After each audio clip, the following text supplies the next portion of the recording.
Assalamualaikum warahmatullahi ta'ala wabarakatuh. So we are the group 3 and good day to all of us. Let us first meet my group mate. The topic that we were going to discuss is the history of baseball, equipment of baseball, how to play baseball, baseball ruler, and baseball match and scoring.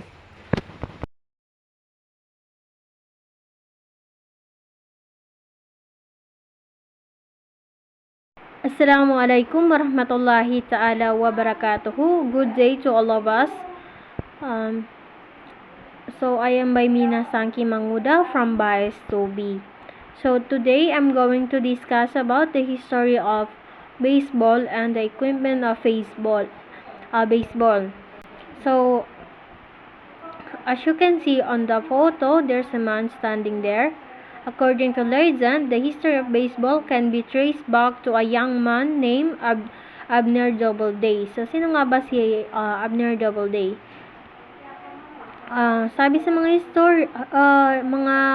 history or mga kwento-kwento, si Abner Doubleday is ang nag-imbento ng larong baseball noong during the summer of 1839 in Cooperstown, New York. So, si Doubleday would eventually become a Civil War hero. So, siya ay isang Civil War hero at isa siyang general. And baseball would gradually become American national pastime. It is nice story na sabi-sabi na siya ang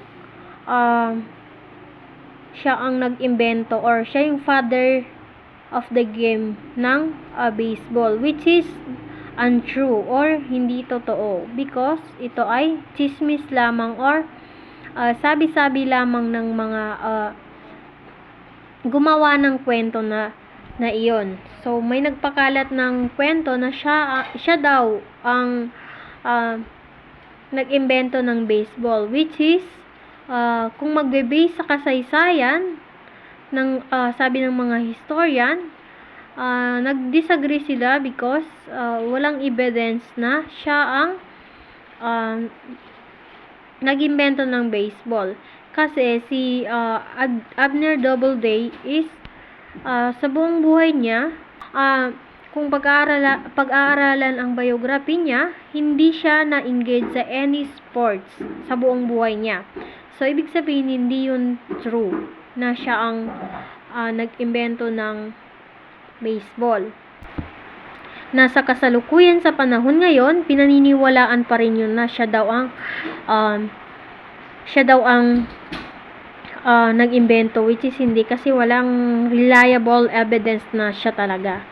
So, the real history of baseball is actually bit complicated and the true origin remain uncertain. So, hanggang ngayon, hindi pa matukoy kung ano yung totoong origin or sino ang nag-imbento ng baseball. So, hindi pa matukoy. So, kahit noong unang panahon pa, which is nung hindi pa nag-exist si Abner Doubleday, ang baseball ay nilalaro na ng mga tao. Ngunit, ito ay kakaiba lamang ng pangalan.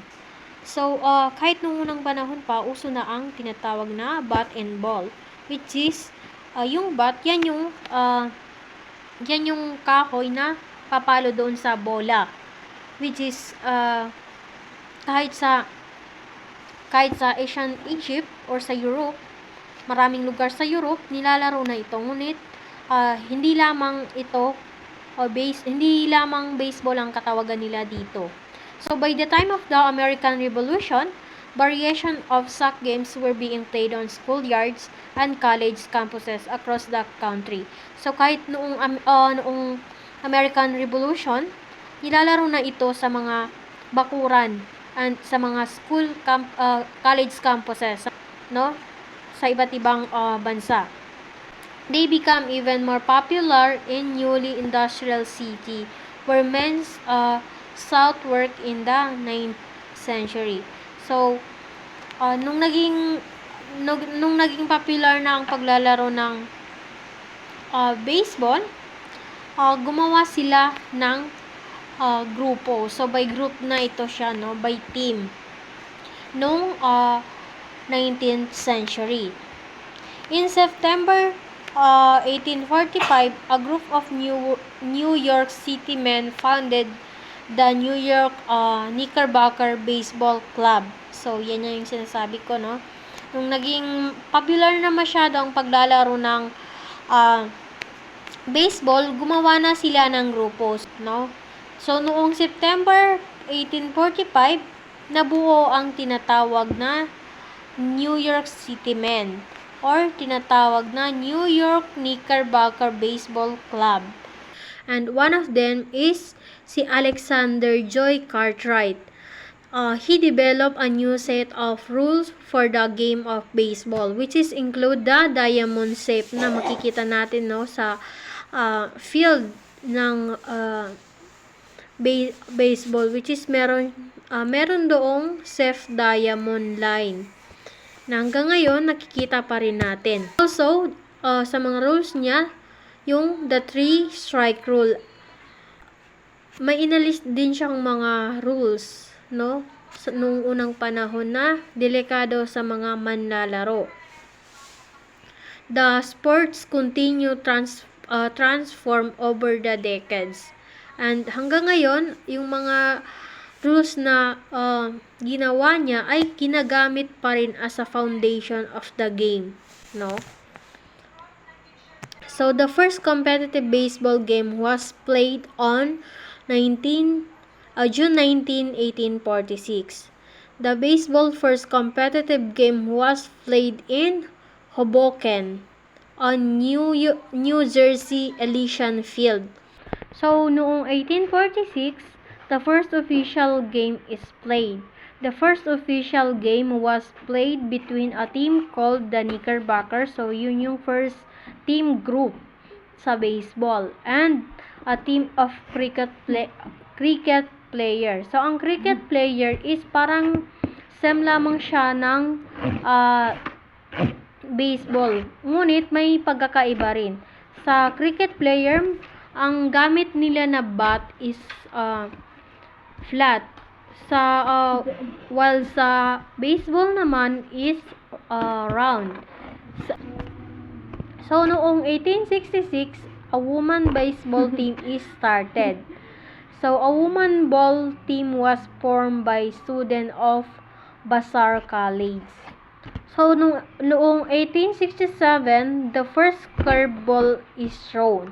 So, the first recorded curveball was thrown by Cindy Cummings, no? So, noong 1869, the Boston Red Stocking is formed. So, another pro team was formed this time in Boston. So, they were called the Boston Red Stockings.